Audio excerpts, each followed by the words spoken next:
questão importante. A gente foi atrás de uma solução para o problema. A gente encontrou mais do que a gente queria. A gente encontrou duas soluções para o problema. Né? Encontramos função seno e encontramos a função cosseno. Quando a gente resolve um problema desses, né, um problema matemático, a gente gosta de dizer que a gente encontrou a solução para o problema. Qual é a solução para esse problema aqui? É seno ou é cosseno? Como é que a gente sabe? Então, a gente tem que examinar uma questão que é uma questão geral desse tipo de equação, está associada à linearidade da equação. Nós encontramos duas soluções para o nosso problema. Se eu puder dizer que x1 é solução, x2 é solução com x2 diferente de x1, por que essa equação é uma equação linear? O que quer dizer a equação ser linear? Essa é uma equação... Vamos lá. Estamos tratando de uma equação diferencial ordinária, segunda ordem, linear, a coeficientes constantes, homogênea. Qual é a forma mais geral possível para uma equação dessas?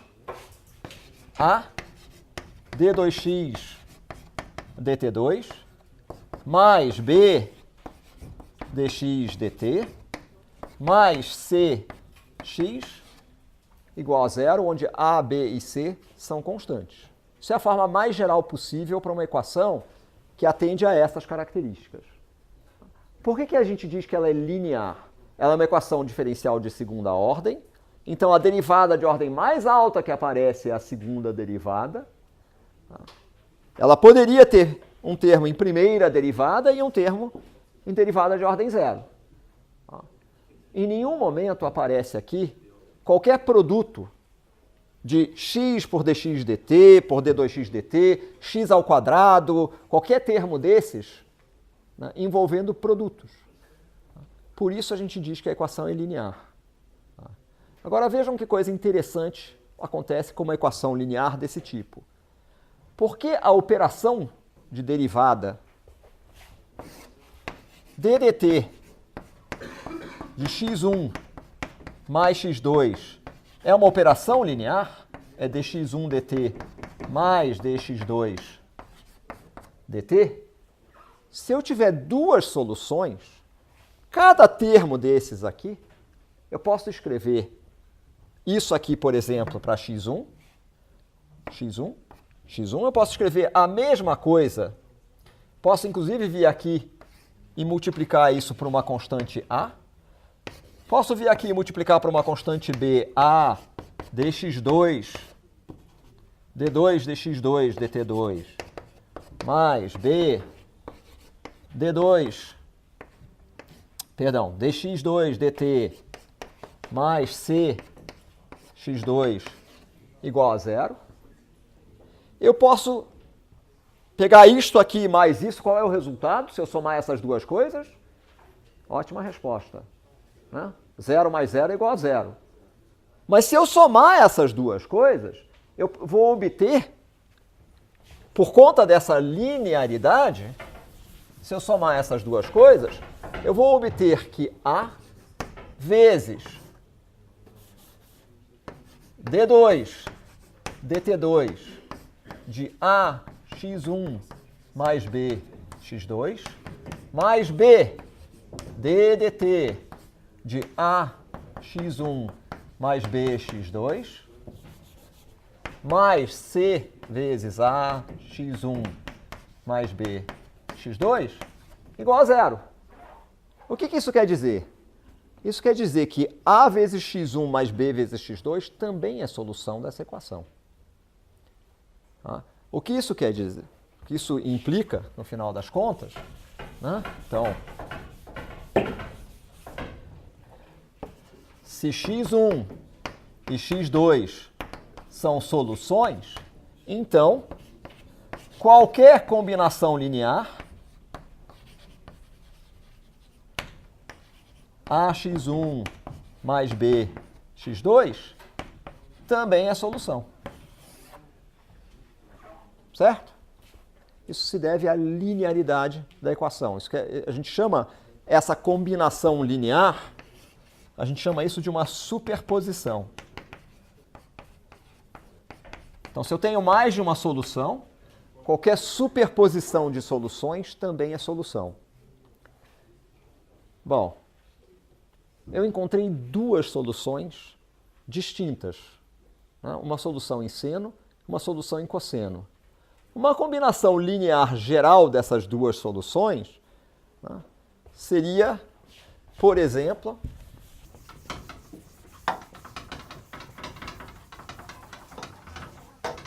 uma combinação linear, né, x de t igual a cosseno de ômega t mais b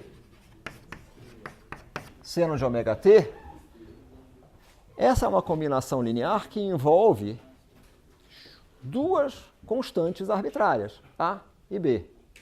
O que eu preciso para resolver uma equação diferencial de segunda ordem? Duas constantes arbitrárias. Tá? O que isso quer dizer? Eu poderia ter uma terceira solução? Poderia. Mas uma combinação linear envolvendo três soluções seria uma combinação linear com três constantes. Eu tenho direito a três constantes arbitrárias? A equação de segunda ordem. Não, eu não tenho direito a três constantes arbitrárias, eu tenho direito a duas constantes arbitrárias. Por conta disso, a gente sabe que isto aqui é a solução geral dessa equação. Qualquer solução dessa equação pode ser escrita em termos dessa combinação linear. Porque eu tenho uma combinação de duas funções independentes com duas constantes arbitrárias. Tá? Só saber isso já é suficiente? Como assim só saber isso já é suficiente? A conclusão. Só saber a conclusão é suficiente. Eu espero que eu não tenha entendido a pergunta. Eu espero que eu não tenha entendido a pergunta.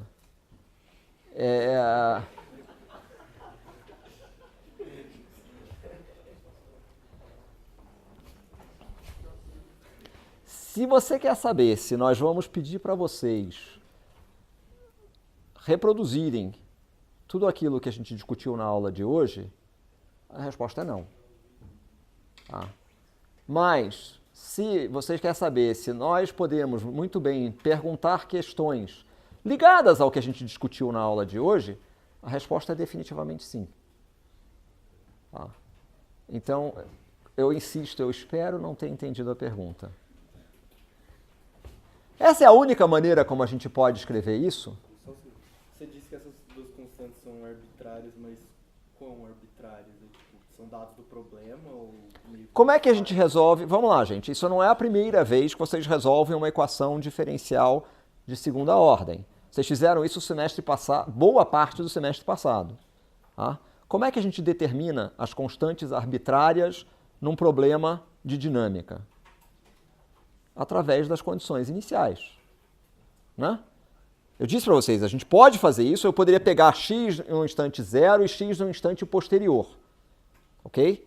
Tipicamente, essas duas situações me permitiriam, são duas constantes arbitrárias, tá? Me permitiriam, em princípio, reconstruir a solução completa.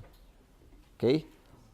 Eu não consigo resolver um problema completamente se eu não tiver as condições duas constantes arbitrárias, que tipicamente são as condições iniciais. As condições iniciais, posição inicial, velocidade inicial.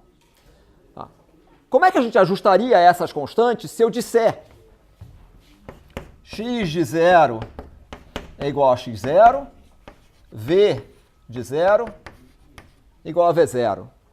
Como é que eu ajustaria aqui? Bom, x de t igual a 0 é a cosseno de 0 mais b seno de 0. Este termo aqui é identicamente nulo. Isto aqui vale 1, o que significa que a constante a, se eu escrevo dessa maneira, é igual a x0. Bom, dx dt em t igual a zero, vamos lá. Derivada disso aqui, menos ômega a seno de zero, mais ômega b cosseno de zero. Resultado, b é igual a ômega,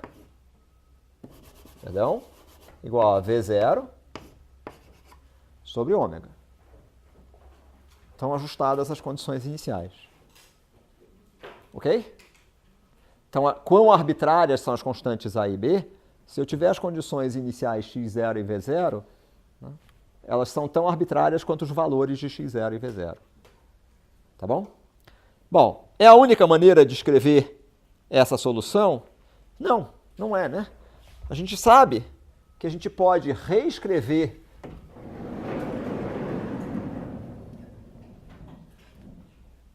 exatamente uma solução deste tipo, porque o que a gente observou, né, foi uma função senoidal, não foi essa soma de seno e cosseno. Então deve ter alguma maneira de expressar o resultado como uma única função senoidal. E tem. A maneira, ao invés de escrever desse jeito, é escrever x de t. Vamos ver. Deixa eu voltar um passo para trás. Digamos que eu tenho a minha energia potencial U de x, 1/2 de k vezes x ao quadrado. Está aqui na minha parábola. É mais fácil desenhar a parábola e depois desenhar o eixo. Ups. Vamos lá. Eu acabo conseguindo. Eu venho aqui e eu estabeleço um valor para a energia. Ao estabelecer um valor para a energia, o que a gente percebe? Esse movimento é um movimento limitado, não é? Tem um valor máximo e um valor mínimo. Eu posso dizer que esse valor máximo é um certo valor A. Então o movimento está limitado entre menos A e A. Ora, uma função seno, cosseno, ela é limitada entre menos 1 e 1, né? O que significa que se eu multiplicar a função por uma constante A, deve ter uma maneira de expressar a solução que seja simplesmente A vezes seno ou cosseno. Bom, mas isso determina completamente a função seno ou cosseno? Se eu acrescentar à dependência temporal uma constante, o que isso faz? Isso só muda a origem, né, da minha função seno ou cosseno. Ela anda para um lado ou para o outro. Tá? Então, uma outra maneira de expressar isso é escrever x de t igual a A cosseno de ômega t mais φ. Essas duas expressões são equivalentes. Eu posso escrever isto aqui como A cosseno de ômega t mais B seno de ômega t? Posso? Claro que sim, né? Por quê? Porque o cosseno de uma soma, né, eu posso reescrever. Cosseno de ômega t mais φ, eu posso escrever como cosseno de ômega t cosseno φ, menos seno de ômega t seno φ, não é?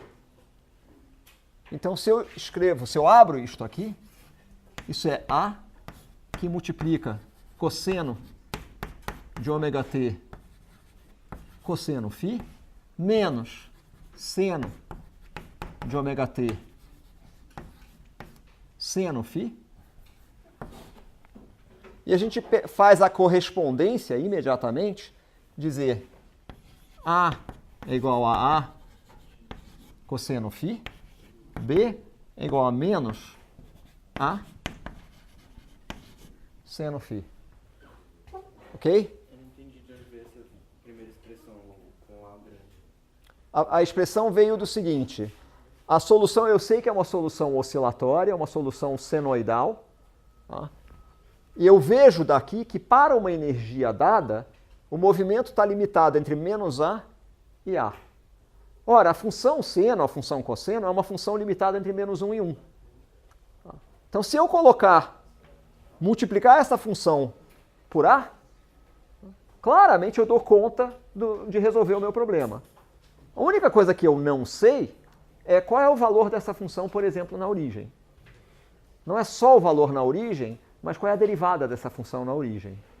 Se eu admitir a possibilidade de deslocar a origem do tempo, se você quiser, adicionando uma constante aqui, isso me permite mudar arbitrariamente, né, a posição inicial, pegar a minha função seno e cosseno e deslocar para um lado ou para o outro. É só isso que eu preciso para achar a solução do meu problema. Ela está limitada entre menos A e A, tá certo? E eu consigo, mediante essa constante φ, eu consigo deslocar a função para achar a solução. O que eu estou mostrando aqui é que esta solução e essa solução aqui são exatamente a mesma se eu faço essa correspondência. Tá? Então, de novo, o que nós fizemos? Nós construímos uma solução geral com base em duas constantes arbitrárias. Quais são essas duas constantes arbitrárias? A e φ nesse caso, ou Azinho e Bzinho nesse caso aqui. Cada uma tem suas vantagens. A segunda forma, né, como a gente viu ali, a forma A cosseno de ômega-t mais B seno de ômega-t, ela permite ajustar muito facilmente as condições iniciais. Certo? Esta forma aqui, o ajuste às condições iniciais é absolutamente possível, ele é só um pouquinho mais chato. Tá? No entanto, isto aqui, no fundo, também é a superposição de duas funções independentes. Está escrito duas constantes arbitrárias, A e φ. É só uma maneira diferente de escrever a mesma coisa. Poderia ter escolhido o seno ali no lugar do cosseno? Claro que eu poderia ter escolhido o seno no lugar do cosseno. Afinal, o seno e o cosseno, no fundo, são a mesma função. Basta eu deslocar uma de π sobre 2 que eu recupero a outra. Então, se eu tenho esta variável aqui, que é arbitrária, eu posso somar π sobre 2 aqui e transformar o seno num cosseno. Então, ambas são aceitáveis.